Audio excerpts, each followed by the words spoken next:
dahil lagi ka nandyan sa amin. Salamat dahil kahit alam kong may pinagdadaanan ka, you chose to be strong and to love our family.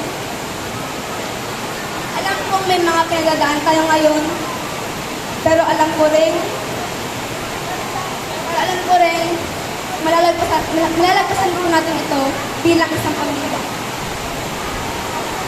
Nanay, maraming salamat po dahil sa mga pagkakataong nakulit ako, oo, nagalit ka, pero hinahawakan mo ang aking palad, hinayakap mo ko,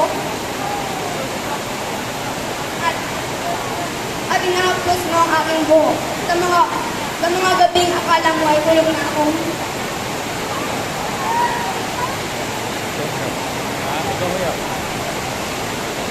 Actually po, at some point in life, I will not to grow up.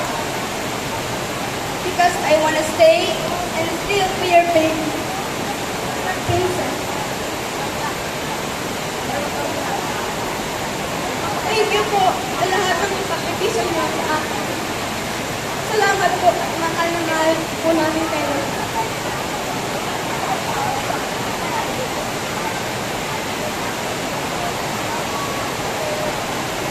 Kapag ako mag-aaral, lilitawin natin ang ating minamahal na alma mater, Batang Santol,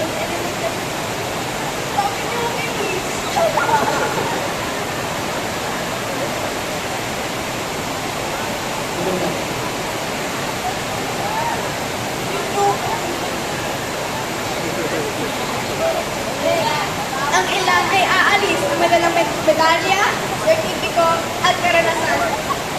Pero ang pinakagusto ko ay iiwan natin ang PSTS.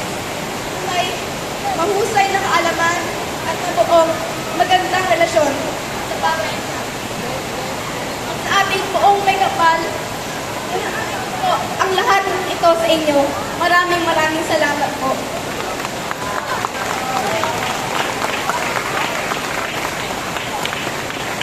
Nangangailangan po sa gitna ng tablado, si Beatrice Grace R. Cavite. Fellow graduates, isang malugod na pagbati sa ating lahat. Ito ay simula pa lang ng ating paglalakbay tungo sa isang yugto. Tayo magkaisa at magtulungan upang makamit ang matatag na kinabukasan ng bagong Pilipinas. Muli, ako po si Beatrice Grace R. Cavite. Mabuhay ang kabataang Pilipino. Mabuhay ang bagong Pilipinas.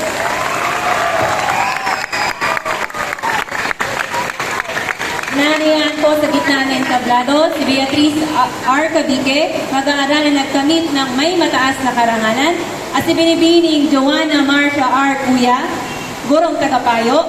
Ganon din si Ginang Matea Alvin A. Trinidad, ang ating panauhing pandangal, para igawad ang natatanging karangalan.